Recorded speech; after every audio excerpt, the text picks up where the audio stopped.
God says, I give you time. You don't even have to earn it. I give you time. I give you talent. I give you treasure. And I'm inviting you to invest it in me for eternity. When Zuckerberg dies, that's it. It's over. And actually, when we die, the difference will go on forever. Welcome, everybody. This is Simon Gilbo with Inspired. It's great to be back with you with another fantastic guest. For those of you new to us, Inspired is all about mates of mine from different walks of life in all sorts of different careers with their range of experience of following Jesus, of overcoming or persevering through difficult times with the juicy stories of triumphant faith.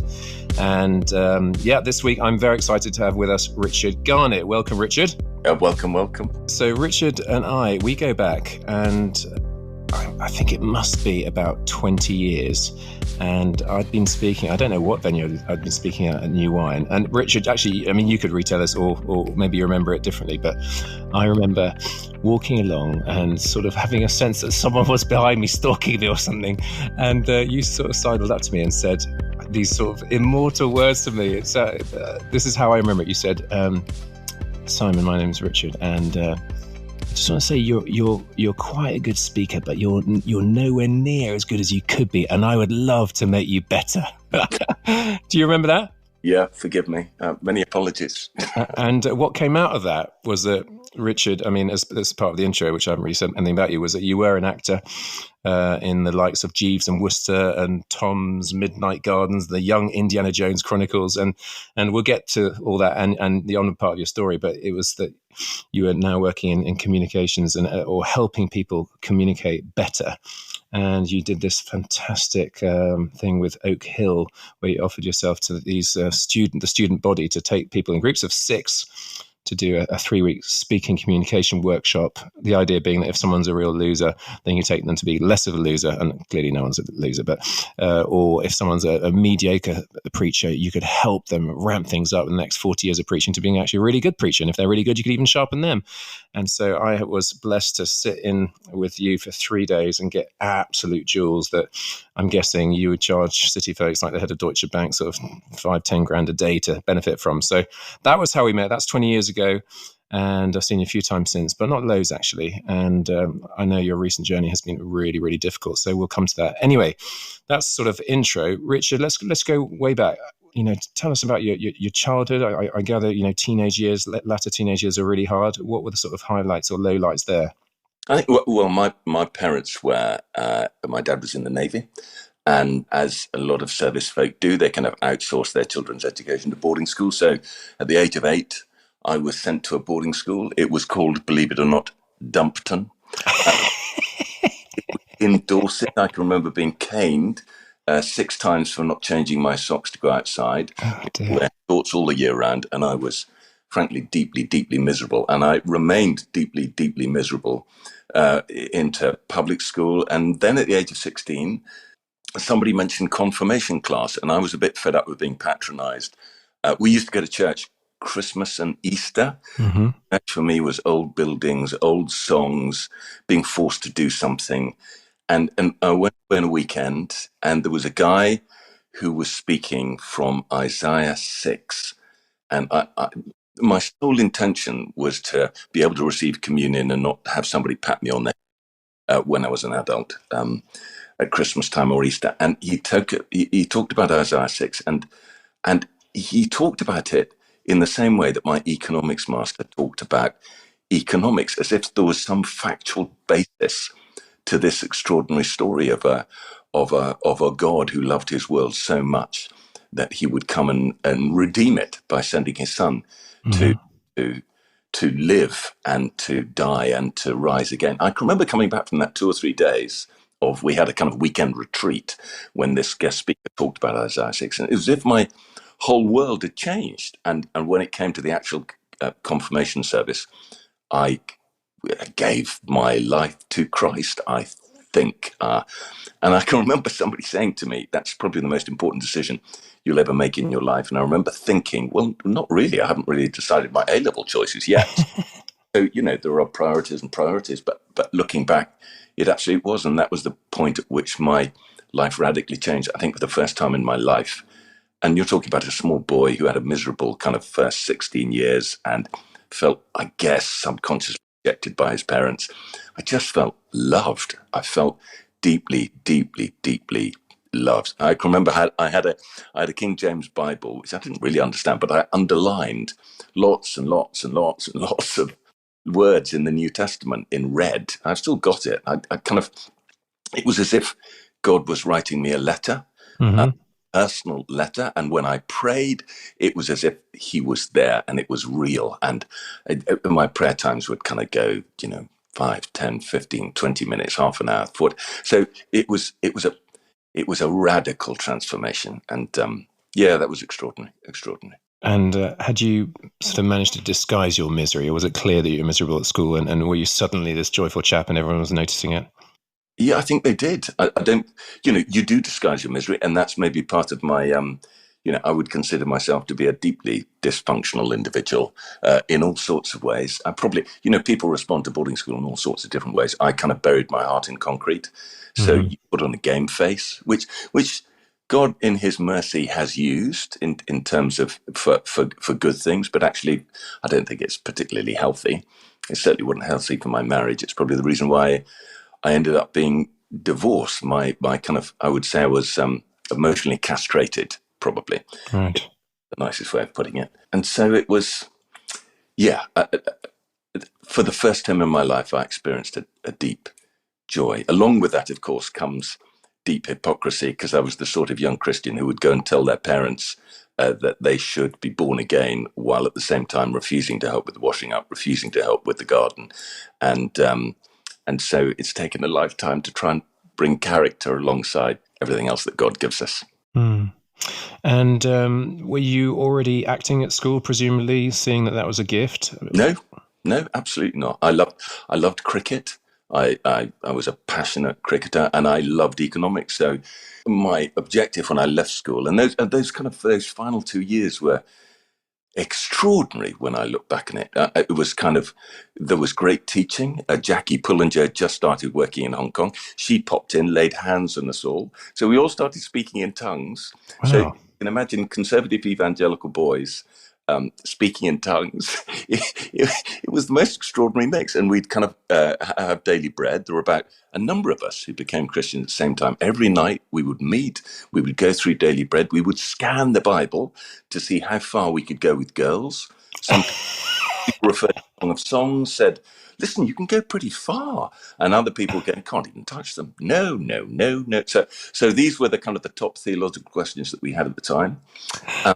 And then I came to the conclusion that actually, if I loved economics and God had given it to me as a gift, then I would read accounting at university, and the dullest gap year choice ever, I'd go and work for a firm of accountants in London. And fortunately, that firm of accountants was right next door to All Souls Langham Place, where John Stott was kind of preaching. So spiritually, it was wonderful. But actually, from a career point of view, after 6 months, I came to the conclusion that A, I'd be the worst accountant in the history of the universe, and B, I loathed and detested it.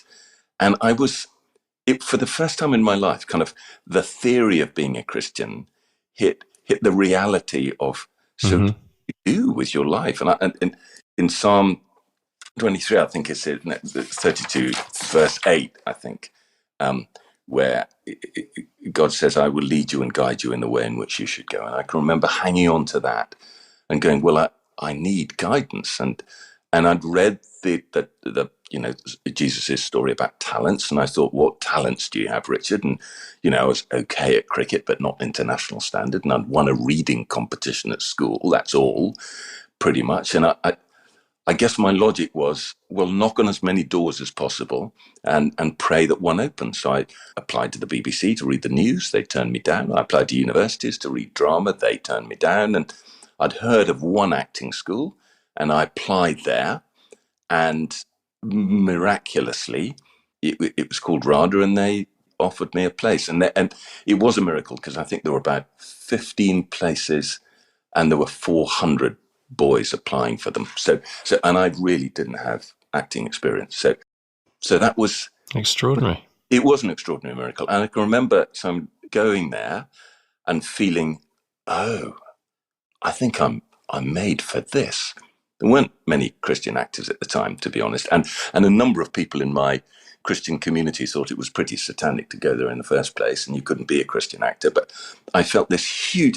I felt that God had put me there, and I felt His blessing, and I felt actually this is a bit of me. This is me. This is what He made me to do, which is a very strange thing when you're kind of putting on tights, doing makeup and sword fighting, and shouting Shakespeare. But kind of, I had a remarkable and amazing kind of 7 terms there, and that was the beginning of that bit of the journey. And what were your? Well, I'm interested in your sort of acting highlights, and also where you saw God at work in and through you in that community. I think I would consider. I was listening to Jeremy Marshall talking about his, and he's a remarkable evangelist, and you're a remarkable evangelist.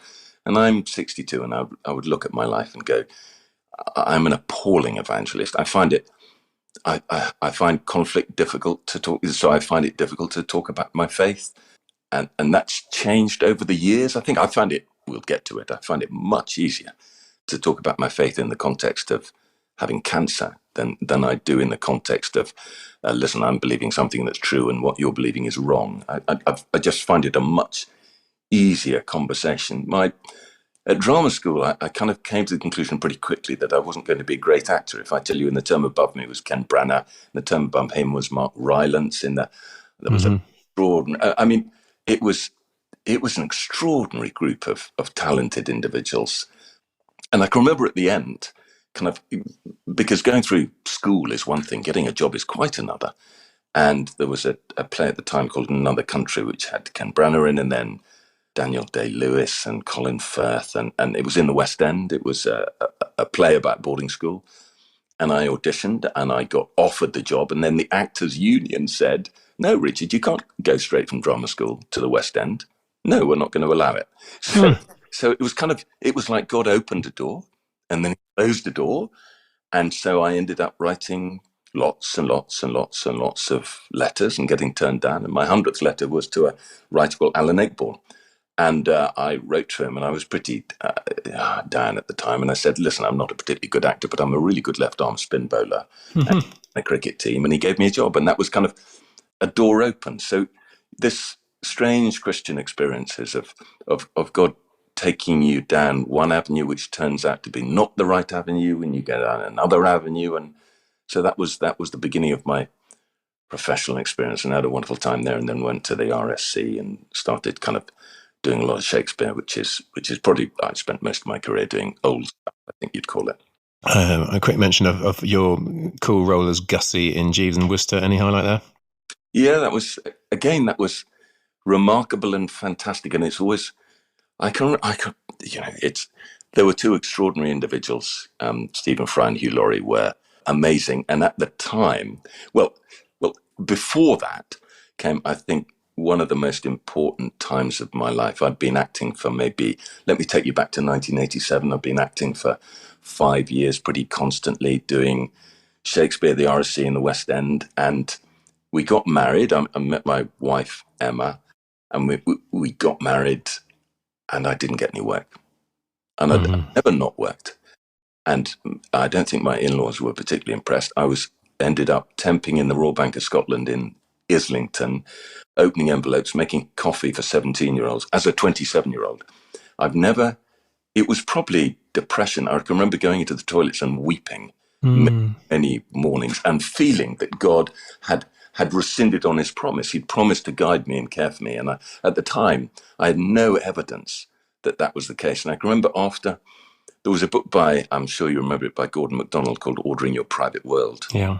And he says, doesn't he, that actually a relationship with Jesus is not a 10-minute quiet time. A relationship requires a bit more of an investment of time. And up until that point, my experience of Christ had been, as my life got busier, like 10 minutes, read the Bible, had a quick prayer, out and about.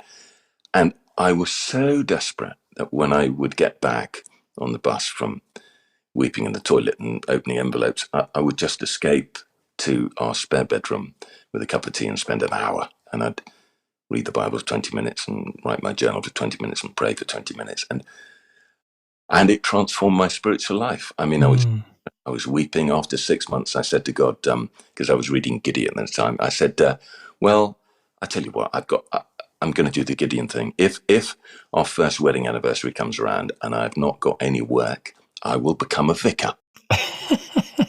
And it was a Monday, July the 18th, 1988. And I continued to be out of work. With a week to go, I can remember getting on my knees and genuinely giving God the rest of my life. I mean, I had given him my life, but I had kept my hopes, my ambitions, my dreams, the things that I wanted. And at that point, I handed them all over because I was utterly and completely desperate and I was terrified. And by the way, what's interesting is along the way, various Christian friends had given me various advice. So the ones that thought acting was awful had told me, actually, you should be a vicar. It'd be much better if you were a vicar. You'd serve God more. Mm-hmm. And all I wanted to hear from was God. All I wanted to hear from was God. And yeah, it was Monday that was the deadline. And on the Friday, I got offered a TV series by the BBC. And on the Monday, I got offered a movie. And Wow. And God obviously didn't want me to be a vicar for the sake of his church. Amen. And we were spared. Yeah, exactly. And within a year, I was doing a play with Dustin Hoffman, which went to Broadway, and I was doing Jeeves and Wooster with Fry and Laurie. And getting back to Fry and Laurie, I can remember Stephen coming into my dressing room and saying, "Who's your favourite theologian then?" Now, this is somebody who isn't even a Christian, and he was asking me who my favourite theologian was. And yeah, I didn't know any theologians really, and he mentioned somebody who was German. But what's interesting about both of them, well, Stephen in particular, is I can remember when I did have cancer, and he wrote to me very sweetly. And then, do you remember when he got lambasted for having a go at God? Yeah. He's not a man of faith. I emailed him and I said, "I'm so sorry that you've been so attacked on social media that actually, even though I have a faith, I absolutely give you the right to disagree without being attacked." And he sadly wrote me an email back saying, "Well, it's only you and the Archbishop of Canterbury then." I think, isn't it sad that yes, it is. Christians, we can't have a healthy debate and disagree and show what grace means when it comes to these conversations? But anyway, they were wonderful and encouraging. And I had one particularly big scene, and I was very, very nervous. And I can remember them at the end of it. There were 2 days shooting just this scene. They both held up 2 cards, and on each card was 10 out of 10. So yeah, massively extraordinary, supportive and encouraging. And yeah, but the highlight for me was then going to New York with this play for 5 months, because at the time I was 30 years old. I hated the idea of the charismatic movement. I'd been to conservative churches. The idea of even putting my hands in the air terrified me because I was a boarding school boy. So emotionally, I was stunted. Yeah, stunted would be a polite word for it. And I can remember going to I think it's Presbyterian church in New York, and they were terribly impressed by the fact that I was in a Broadway show. They weren't that interested in the fact that I was a Christian. I can remember being really disappointed that they were impressed about what I did, because I don't think the Christian life is about that. No. I went to this vineyard church, which I just heard of. Somebody in the play had been going. And the first thing the guy at the front said, he sounded a bit like the Fonz in, remember that. He said, "You can put your hands in the air, you can put your hands down." And it released something in me. And for the 5 months that I went, it was like God gave me a cuddle. It was the first Christian music I actually enjoyed, but it was like a whole... before then, I was an arrogant, know-it-all, emotionally dry Christian who could quite easily have burnt out. And that was a transformational moment. For the first time, I began to feel, as well as know, God's deep, deep love for me. And it was an extraordinary time. Yeah, well, I mean, coming from a similar school background, certainly emotions we were taught to distrust profoundly, weren't we? Yeah, we were. I remember going to a camp and being told, if there's a train that's leading your spiritual life, let emotions be nowhere near, and let your kind of logic and reason. And there's a drive the train, and there's a truth in that. But without both, actually, well, God created us to have emotions, to think, and to feel. Both of them work together, don't they? Yeah, so I don't know where it fits in terms of chronology, but you've already mentioned divorce, and so was it a question of being married to the job and being so far apart? I mean, say as much or as little as you want to on that chapter. I can remember coming back from New York, and we actually moved to St. Albans because there was a Vineyard Church there, and it was spiritually, it was a wonderful time for us as a couple. I mean, I think the truth is, when we got together, I can only speak personally, and I'm very good friends with my ex-wife, and she's a wonderful, wonderful Christian woman, and gloriously, she's actually found somebody who can give her the love and the relationship she's always longed for. I think, if I'm being brutally honest, we got married too young. We weren't really equipped by the church. We were never taught how to manage and handle conflict. I wish somebody had helped me to understand how to listen to my wife, how to manage conflict, how to work through that. All the kind of skills that I now theoretically teach people, I wish I'd learned as a young man. Mm. And that had a massive impact. We had good times, but we had 17 years together, and we had 3 wonderful and extraordinary children who were amazing. We're both really proud of. But our relationship couldn't survive that. And I had the bizarre experience of taking my eldest son to New York with his fiancée, with his wife now, and observing them for 2 or 3 days and looking at my son's relationship and going, oh, that's what a functional relationship looks like. And that was painful, but also wonderful.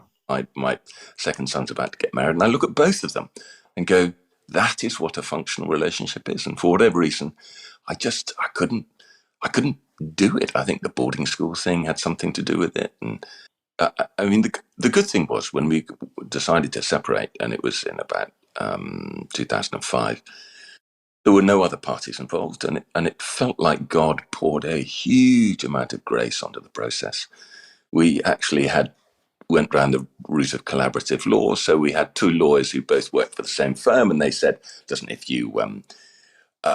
basically we settled it in 2 meetings. We settled the whole thing. And my ex-wife said to me at one point, I don't think I need that much.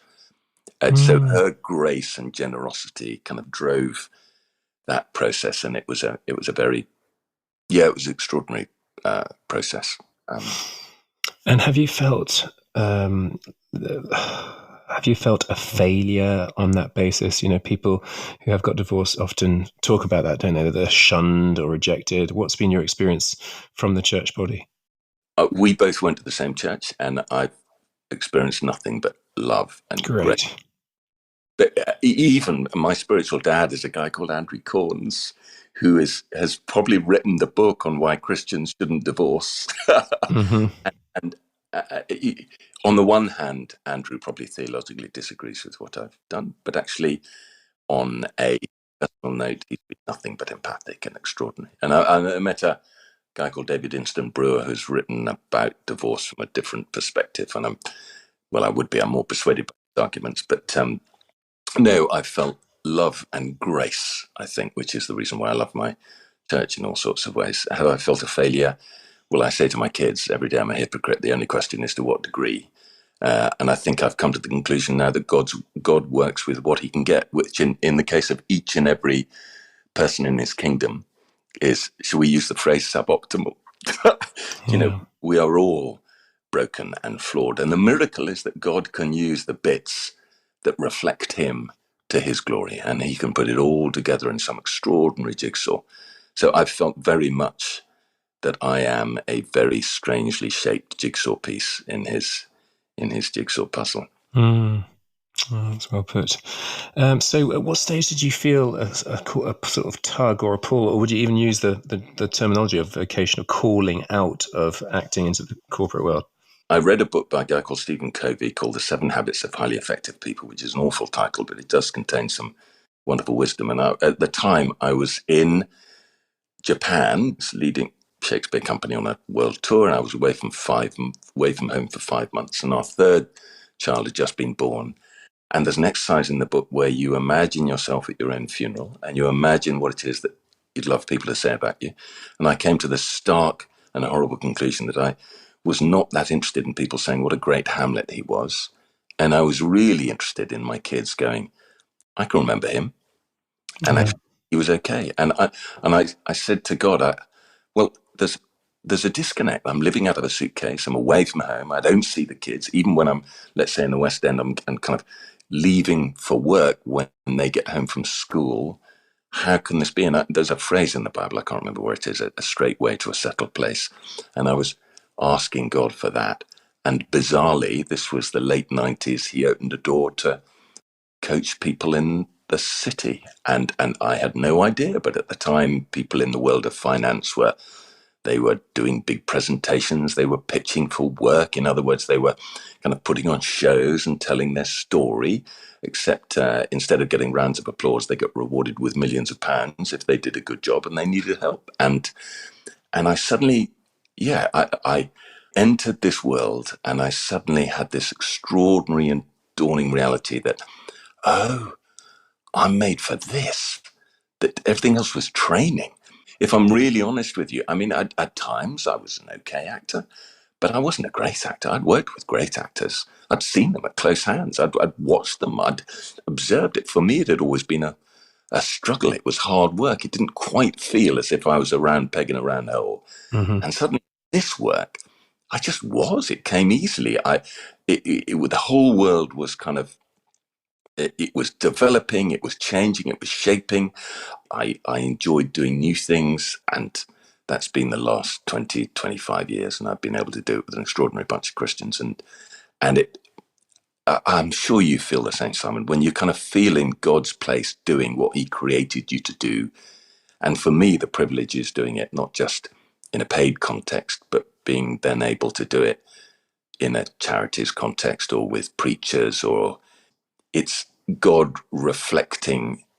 Yes, I guess I began to learn about the whole idea that God gives us talent and treasure and time, and he invites us to invest it to grow his kingdom, whether that's our money or our talent or whatever it might be. And that became really exciting, integrating all of that. Mm. And any lessons in that time you feel like he taught you? Well, one is the lesson of depending on him. So the kind of, I've had 20 years of the cycle being, if you're self-employed, basically. The lesson for me of, in January, being tempted to believe the enemy when he says, it's all going to end up awfully, by the way. You're never going to work again. You're never going to be provided for. God's going to let you down. And Jesus saying to me, will you give me until Christmas? And if you're on a park bench, can we have a conversation then? And that kind of having to trust, continually having to trust, that would be one big lesson. And then I think probably a really big lesson has been around, as an actor, you have no money at all. Suddenly you start to work in the world that I work in, and suddenly you do have money. And I can remember reading in a Christian newsletter the extraordinary statistic that 0.25% of the Western church's income goes to the non-evangelized world. 1/4%. Most of it we only give away as evangelicals 2.5% of our income. 90% of that we keep in our own countries. Actually, the places that really need the money, the 1040 window, the places where people are poorest, the places where there are no churches. So, for example, India has 500,000 villages without even any Christian presence. They don't get any of the church's money. And I felt God saying to me, Richard, I want you to invest in my kingdom, or rather, I offer you the opportunity to invest in my kingdom. And I did it very, very begrudgingly. And I had some people around me who were able to show me kind of remarkable kind of examples of doing it, and people to challenge me, people who said to me, Richard, why don't you just give 1% more every year? And I hated doing it, and I didn't want to do it. But Jesus says some really interesting words about money, doesn't he? He says, where your treasure is, there your heart will be. So he sort of, or at least he said to me, the opposite of wait until you feel like it. He said, Richard, just give. And what I've noticed over the years is I've become more and more excited about investing in his kingdom, the more I've been able to give, and whether that's my talent or whatever. And I'm now at the point it's the most exciting thing in my world, I think. I spend my life with CEOs or ambitious people in the city, in finance, in Europe, who want to build businesses. And yet here's God, and he said, I want to build a business, and I'm going to let you invest in it. Are you up for that? It's like Zuckerberg saying, do you want to come and work for Facebook and help me build it, and I'll give you shares. And God gives us that extraordinary opportunity. So for me, the last 20 years, from a kind of investment perspective, has been the thrill of me, who is an awful evangelist, who hasn't got the bottle or the courage or the guts or the talent to be in the front line as a missionary or somebody working in church. And yet God says, Richard, I've got a place for you. Come and help. Come and help. Come and help with your money. Come and help with your time. Come and help with preachers. Come and here's these people doing things in extraordinary places. And that for me has been so exciting, Simon. And you know what you do in Burundi, and the difference that even a few pennies can make. And as you say, when it comes to preachers, I have the privilege of let's say, I don't know, 3 days with 12 young preachers. If I get 30 years out of each of them, that's probably 300 years of preaching, 400 years worth of sermons. and that feels such a privilege to be able to feed into that.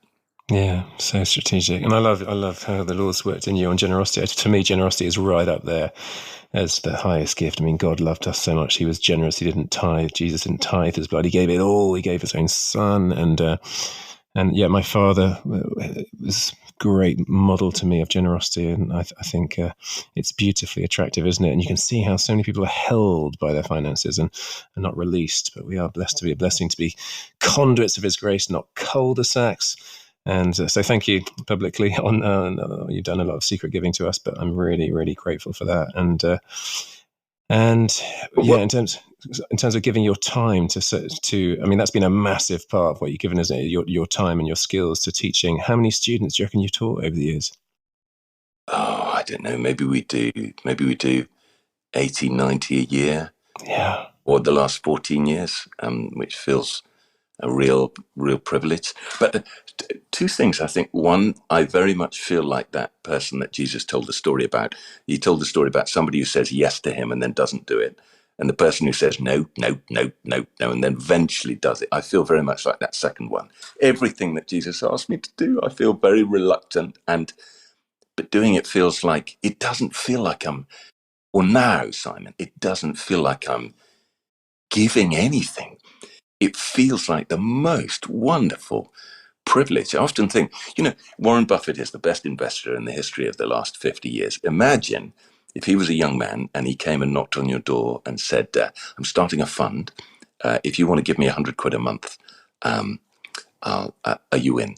That would be an extraordinary privilege. And yet God says, I give you time. You don't even have to earn it. I give you time. I give you talent. I give you treasure. And I'm inviting you to invest it in me for eternity. When Zuckerberg dies, that's it. It's over. And actually, when we die, the difference will go on forever. I was thinking about Hudson Taylor. So there was a businessman in Kent who supported Hudson Taylor when he went out to China. That businessman it will go down in history. Well, imagine this. He died. But his investment started with the China Inland Mission. And then, if you take the Chinese church after the Second World War, a few thousand people. Now, 120 million Christians in China, growing 7% a year. Somebody said to me the other day, by 2050, there will be 500 million Christians in China. China will become a Christian country. It's not in the news, of course, but what an extraordinary return on that businessman's investment in the 1800s. Just an amazing opportunity that God gives us to feed into what he's doing. Absolutely. Yeah, we're on the same page there. Hey folks, I hope you're enjoying the podcast. I'm loving the response we're getting from across the world. It's just wonderful to see how encouraging and inspiring it is being and hitting the spot. Listen, if you are being blessed by it, I'd love it. Basically, this happens under the auspices of our ministry, Great Lakes Outreach, which works in the poorest and the hungriest country in the world, which is Burundi. We're having an incredible impact in the toughest of circumstances. We want to carry on supporting those local folks doing a great job. So if you wanted to, greatlakesoutreach.org/inspired. You could make a donation there. I'd so appreciate it. Also, it's word of mouth, isn't it? So gossip these podcasts to other people, get them to subscribe, give us a great review. Absolutely wonderful. So grateful to you. So that's greatlakesoutreach.org/inspired. If you want to do a monthly, a couple of quid a month, or a one-off donation, we'd be incredibly grateful. All right, now let's get back to the podcast. So listen, was it about 6 years ago? You just said to me before we started the podcast that you're about to start your 4th round of radiotherapy, your 52nd round of immunotherapy. So tell us about the cancer journey. So I was, what was I? I don't know, 54. So it was Christmas Eve 2014. I'd had a chest infection. It felt quite serious. I was in hospital, and it was Christmas Eve, and a doctor popped his head round the curtain, pulled the curtain all the way round. It's never a good sign. Squatted down to look me in the eyes. That's an even worse sign. And said, "Richard, I think you've got cancer." Do you know what I can honestly remember thinking of? I can remember thinking of a little girl I'd met in Uganda. She was 8 years old at the time. When she was 6, her dad had died. She was an only child. Her mum was dying. Her mum was a prostitute. 6-year-old girl was looking after her mum. Then her mum died. Sadly, nobody found them, the two of them, for a week. You're with your dead mother for a week in the middle of the African bush. Then her relatives found her, started to beat and sexually abuse her. And when I saw her, she'd been rescued by a pastor. She was in an orphanage. She was 8 years old. She had the smile of an angel. She was too sick to go to school, and she was washing up by hand for the whole community, voluntarily. And I can remember thinking, I'm 54. If you took me now, Lord, I would still have experienced the very best of life. I've never had to worry about a roof over my head, clothes. Compared to the vast majority of people, I have an extraordinary life. And then a few days later, on January the 5th, they said, your cancer is probably from old theatres. It's called mesothelioma. It's from asbestos. And interestingly, when the oncologist was telling me that I had 9 to 18 months to live, my son was looking at his laptop and he said, "Dad, I've found the best mesothelioma joke in the world." And the oncologist looked a bit surprised. And I said, "Oh, interesting. What is it?" He said, "How do you treat a patient with mesothelioma?" I said, "I don't know." He said, "Asbestos, you can." And good to laugh. yeah, the oncologist was a bit surprised. And my son, my other son, had said before we went into the meeting, "Dad, it's either going to be All Clear Avenue or Terminal 5, isn't it?" Because I used to fly quite a lot. And when he came out, he said, "It's Terminal 5, isn't it?" And I said, "It looks like it." And it was, I had chemotherapy, and then I had 2 operations, a 7-hour operation to remove the tumor, another operation because my lung collapsed. But something really interesting happened. When I was having chemo, I'm sure you know people with chemo, my chemo experience was I would have a week after chemo where I could barely open my eyes. I lost a stone in weight. I was nauseous, feeling horribly ill. I've never felt physically weaker, never less able to articulate my faith. And yet I felt wrapped in God's love. I felt more loved than at any other stage in my Amen. life. And I can remember, and I kind of love now to go on retreat. I'm kind of increasingly monastic, probably. And I can remember an old fella in a monastery, an old monk, saying, "Prayer is like a young baby in a mother's arms." And that was my experience. And so for me, they gave me 9 to 18 months to live. I've been alive for 8 years now, by God's grace. And it's been one. I look at my journal. Before I got cancer, the abiding themes was I'm knackered and miserable and exhausted. And since then, I've known more joy in my life than ever before. And it's this bizarre way in which God takes the worst experiences in our life and he redeems them and transforms us in ways that are extraordinary. And that would be my cancer journey. I think we've got a cancer club at church. It's not the most popular club, to be fair. There is a long list of people wanting to sign up, but we have half an hour together before every Sunday morning service. And it's a wonderful place in which we can just be real and honest. And when it's crap, forgive the language, it's crap. And when it's good, it's good. And actually, the Christian life is that, because we're souls, but we're wrapped in tissue and blood and bone and emotion. But to God, his love is not dependent on how we feel. His love is not dependent on whether we've pleased him or not. His love is a father to a child, and that's what I've come to experience more and more and more and more. And I having cancer makes life very simple, because I don't have any plans. I have no control over my life, but every day I have 4 boxes to tick. Number 1, am I grateful? So I start the day by thanking God for 5 things. Number 2, am I spending time with people I choose to spend time with? Number 3, am I making any difference to anybody, paid or unpaid? And number 4, which is my work on, am I taking delight in the life he gives me, which for me normally involves a hammock and a book and some shade in the current weather. And then the cancer went away for a couple of years, and then 4 years ago, 2018, it came back. And I think we've talked about this, but I can remember being I was due to go on a tour to the Holy Land, and I did. And on the first, I was feeling horrible, because frankly, when the cancer comes back, it comes back and you're done for. And I didn't want the pain. And we went to the Garden of Gethsemane on the first day, and it was horrible, to be honest. And I came back and I lay in my bed, and I had a journal, and I got out my pen. And as I wrote, the words that came out were words that Jesus was saying to me. It wasn't me writing about the day. It was like he was giving me a commentary on the day. And the bizarre thing was, it was in the form of a poem, and the words just came out. And the next day it happened the same and the same. The day after that, the day after that, the day after that. And that's been extraordinary too.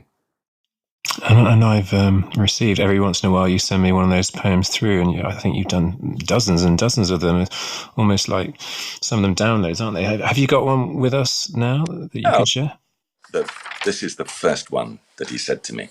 So this was my first day in Israel, after being to the Garden of Gethsemane and lying in my bed and feeling particularly sorry for myself.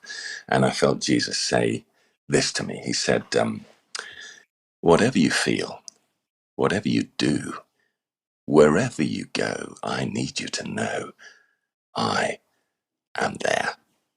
In the midst of the storm, in the still of the morn, in the heat of the day when there's nothing to say, but oh God, I am there. There. When you think I'm not. There. When you think you're alone. There. Not to be, but to care and to share all those burdens that feel like they'll bend you and buckle and break you, your head and your heart, your body and soul. But my promise is this, that they won't. For the loads that you bear, I've borne even more. The path that you walk, I've walked too. I know what it's like to feel lost and alone and abandoned. I know what it's like to be burdened with pain in your head, in your heart, your body and soul, to break down and weep when your friends are asleep, to want what it is you can't have. For I wear the scars, and I carry the pain that is yours, the pain that is mine, the pain that I'll use to grow and refine. For I promise you this, as one who has wept, as one who has died and has risen, your burdens won't break you, they'll make you. I'll use them to form and to fashion the person you long to become, the person I made you to be, who can carry their cross and live their life and love their world for me. And that was on day 1, and another on day 2, and another on day 3. And then since I come back from Israel, maybe 1 a month, and we're now about 80, I think. I've put them on actually, I read them out to a few people at church, and they said, will you put them on a podcast? So I put them on a podcast, and it's anonymous, but people are interested. It's called Jesus Here, Here, and it's on Apple and Spotify, I think. But it's anonymous. So brilliant. We'll plug that. We'll put that in the blurb. And yeah, I mean, I just left in silence there because I didn't want to sort of break it. It's really powerful. In a different way, because of living in a war zone, particularly in the early years when it was the most dangerous country in the world, I lived expecting to die. And that way of living, I always saw as a gift, which in the West, I found that people could relate to me were people battling with cancer or cancer survivors who've been given a second chance at life. Or as you wrestle with cancer, and some of you will have listened to Jeremy Marshall's podcast from a few months ago, who similarly, I think he's almost 7 years ago, he was given 6 months to live, and he's still, preaching Christ and loving people, but has been through gazillions of rounds of chemotherapy and surgeries, and it's just very, very difficult. But you sort of, don't you see life in sort of technicolor? It's much more bright and real and vibrant, and you want everyone that you have a relationship, you want them to know that you love them, you want to have your house in order, you keep short accounts, you're not into holding grudges. I think there are so many, I'm not belittling at all what you're going through, but there are so many good things that aren't there in the mix. Simon, it's a gift. It's a bizarre thing to say. It's transformed my relationship with my kids. It's I've had to experience what it is to receive and to be vulnerable, and that is something I've resisted all of my life. And I've had to receive God's love in a way where I have no control. I have no control of anything. I just look in the diary and see what God's put in it, and if there's something in it, I'm assuming I'm going to live for that day. And I've received extraordinary love from friends at church. There's a particular couple, Steve and Barbie, who have been extraordinary, and he takes me into my treatments. They have me around for Sunday lunch and movie nights, and there are many others. And so for me, it's been a gift. It's taught me, it's grown me, it's developed me. And as you said, life is technicolor, and each day there's something very concrete to be grateful for and to delight in. And I enjoy it. I laugh much more, bizarrely, when I'm not being stuck full of needles. Wonderful. Well, right on cue, I don't know if you can hear my dog barking in the background. So he is our alarm clock providential to say enough of you, Richard. Listen, bro, it's been such a treat. Just in terms of plugging stuff, so is there anything else? Or would you let people be in touch with you? Yeah, sure. It's Richard at GSB Comms. So G for Germany, S for sugar, B for Berlin, comms, COMMS.co.uk. Yeah, do check out the podcast, because Jesus is, if people are going through really tough times, he said some really encouraging things to me.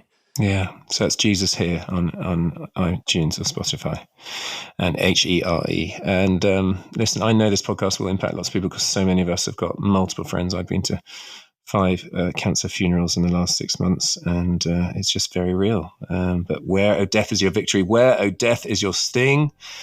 Thanks be to God, through Jesus Christ, I will be overcome, isn't it? That's the end of 1 Corinthians 15. I know you know that, you live it, and I bless you, my precious brother, and thanks for giving us your time. My pleasure. Bless you, mate. That's cool. Thank you. Well, listen, folks, I hope you've been inspired and stirred and challenged, and a whole range of emotions, which I'm feeling right now. It's hard-hitting and beautiful. Life is a gift. It's beautiful. Let's maximize it. Listen, if you've enjoyed it, please share it with friends, share it with people that are going through a hard time, battling with cancer themselves, or with friends who are going through the mill. I'd love it if you gave us a good review on iTunes or Spotify. It just means more people through the algorithm get to come across it. And last I heard, not that I've looked at it, but Adam, who does the editing, told me we're at number 14 in the UK charts, Christian charts. Woo! So anyway, all that is, we just want to see more people being inspired and stirred in their faith. So that'd be great. Give us a good review. Be in touch with me on simongilbert.com or any of the social media platforms. I want to thank Adam Thomas Thayer for the editing and Mike Sandeman for the mixing. Next week, another fantastic guest. In the meantime, God bless you and toodaloo.